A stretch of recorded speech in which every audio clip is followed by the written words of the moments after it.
અને ધોલેરા પંથકની વાત કે જ્યાં પણ કમોસમી વરસાદ વરસ્યો છે, અચાનક જ વાતાવરણમાં પલટા પછી માવઠું આવ્યું. હળવા પવનની સાથે વરસાદ વરસ્યો. કમોસમી વરસાદે ખેડૂતોની ચિંતામાં વધારો કર્યો.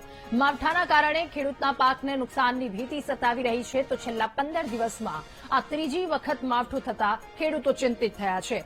3 જેટલી સિસ્ટમ રાજ્યમાં સક્રિય થતા આ પ્રકારની સ્થિતિ, વીજળીના કડાકા સાથે ક્યાંક ગુજરાતમાં વરસાદ વરસી રહ્યો છે, તો હવામાન વિભાગે ભારે વરસાદની પણ આગાહી વ્યક્ત કરી હતી. ભાવનગર, વિસનગર આ તમામ જગ્યા પર વરસાદની પરિસ્થિતિ છે. સાથે ધોલેરામાં પણ વરસાદ વરસ્યો. ખેડૂતોની ચિંતામાં વધારો થયો છે. ધોલેરા પંથકમાં કમોસમી વરસાદ, ત્યારે આગામી દિવસોમાં હજુ પણ મધ્ય અને સૌરાષ્ટ્ર, કચ્છ આ તમામ જગ્યા પર વરસાદની સંભાવના વ્યક્ત કરવામાં આવી છે.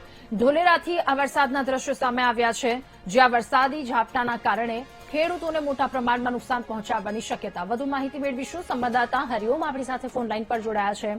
હરિઓમ, ધોલેરામાં વરસાદી સ્થિતિ શું? જી ચોક્કસથી આજે સવારથી જ આકાશમાં વાદળો છવાયા હતા અને માવઠાના એંધાણ વર્તાઈ રહ્યા હતા.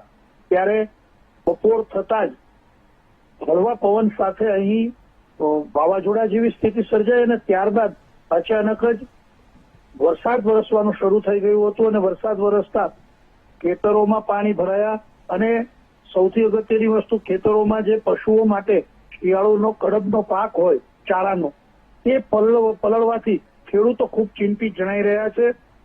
આ વિસ્તારમાં ત્રીજી વખત પાછલા 15 દિવસમાં આ પ્રકારે માવઠું સર્જાતા ખેડૂતોની ચિંતામાં સતત વધારો થઈ રહ્યો છે ને હજુ પણ હાલ વરસાદી માહોલ જામેલો છે. જી હરિઓમ, આભાર આપનો વિગતો સાથે જોડાવા બદલ.